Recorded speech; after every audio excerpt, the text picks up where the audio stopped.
Bienvenue dans Vers de Terre, votre nouveau magazine sur l'écologie, le développement durable et toute la mouvance verte actuelle et à venir. Pour cette édition, on se penche sur les énergies renouvelables et plus spécifiquement sur les pompes à chaleur. Quel est le marché de la pompe à chaleur? En quoi ce système est économique? Ces pompes sont-elles vraiment écologiques? C'est le dossier du mois. Nous sommes à Saint-Martin-des-Tilleuls. Sur cette construction, une pompe à chaleur est en train d'être installée.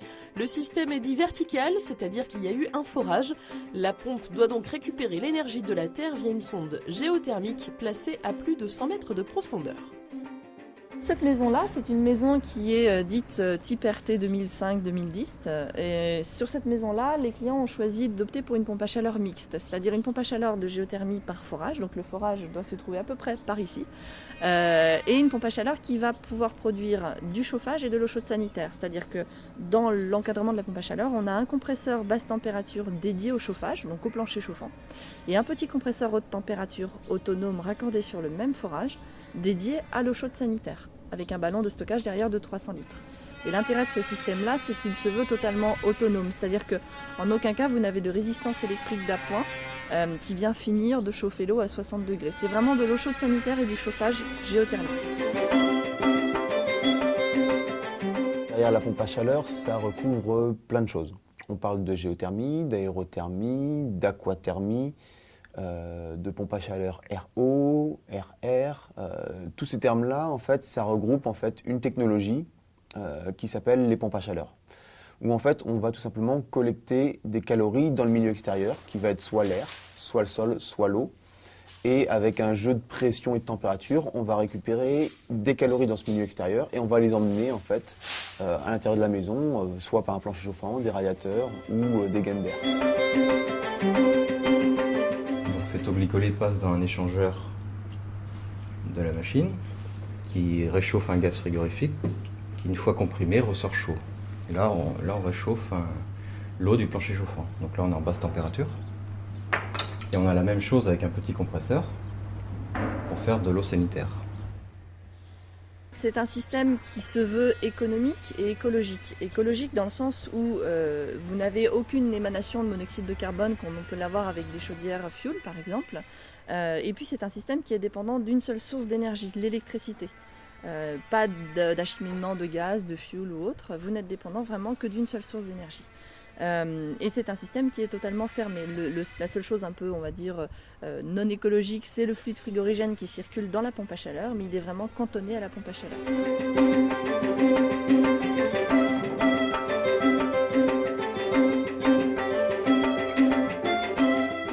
Par rapport à des consommations classiques, c'est un système qui va avoir des consommations divisées par 3 ou 4 par rapport à une chaudière classique, on va dire gaz ou fuel.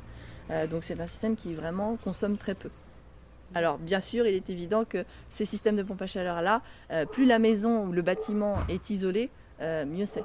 Et aujourd'hui, on s'oriente vers des systèmes de construction qui vont vers des maisons BBC, voire quasiment passives. Donc les besoins en puissance de ces pompes à chaleur vont être de moins en moins importants. C'est un système de production d'énergie qui est assez économe. Donc ça tourne avec de l'électricité au départ. Donc ce n'est pas une énergie renouvelable à 100%. Mais ça permet de prélever des calories qui sont gratuites dans l'environnement, dans l'eau, dans l'air ou dans le sol.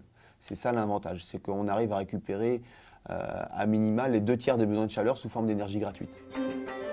Aérothermie, géothermie, l'installation de ces types de pompes à chaleur dépend surtout de l'âge de la construction, de son isolation, de sa situation géographique, du terrain. Chaque type de pompe à chaleur a ses limites. L'aérothermie, par exemple, aura recours à des chauffages d'appoint si les températures sont trop basses. La géothermie, quant à elle, représente un investissement important. Le coût du forage ou du décaissement du sol s'ajoute au prix de la pompe. Chaque situation doit être étudiée au cas par cas, à l'investisseur de trouver son compromis. Après, c'est une histoire de consensus et de priorité dans le logement. Est-ce qu'on met d'abord l'argent et les investissements dans le bâtiment et dans un système de ventilation performante, ou est-ce qu'on fait un bâti plus standard et on met un système de chauffage performant?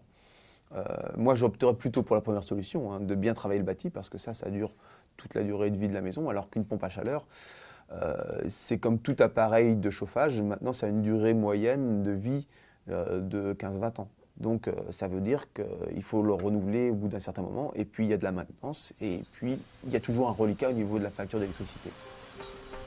Dans cette habitation du Nord-Vendée, on a fait le choix de la géothermie. Si dans le cadre d'une construction avec un terrain plutôt grand, on peut opter pour des capteurs enterrés horizontalement dans le sol, ici le forage s'est imposé.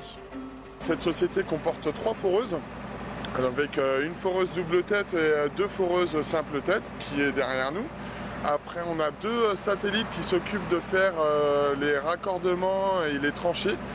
Donc un qui est situé dans la région Bretagne et donc l'autre qui s'occupe des Pays de la Loire. Donc qui suivent toutes les équipes de forage après pour faire tout le raccordement au niveau de la pompe à chaleur. On fore de façon à faire un trou, donc là en l'occurrence un trou de diamètre 127, pour ensuite y incorporer une sonde géothermique. Cette sonde qui est mise en eau glycolée, hein, donc c'est de l'eau avec du glycol. Et donc du coup de ce fait on va capter cette chaleur. L'avantage du forage par rapport aux capteurs horizontaux, donc les capteurs horizontaux on va avoir un gonflement, on peut avoir un gonflement de terrain. Le forage ça ne prend pas de place, on ne le voit pas du tout par la suite. Les gens au niveau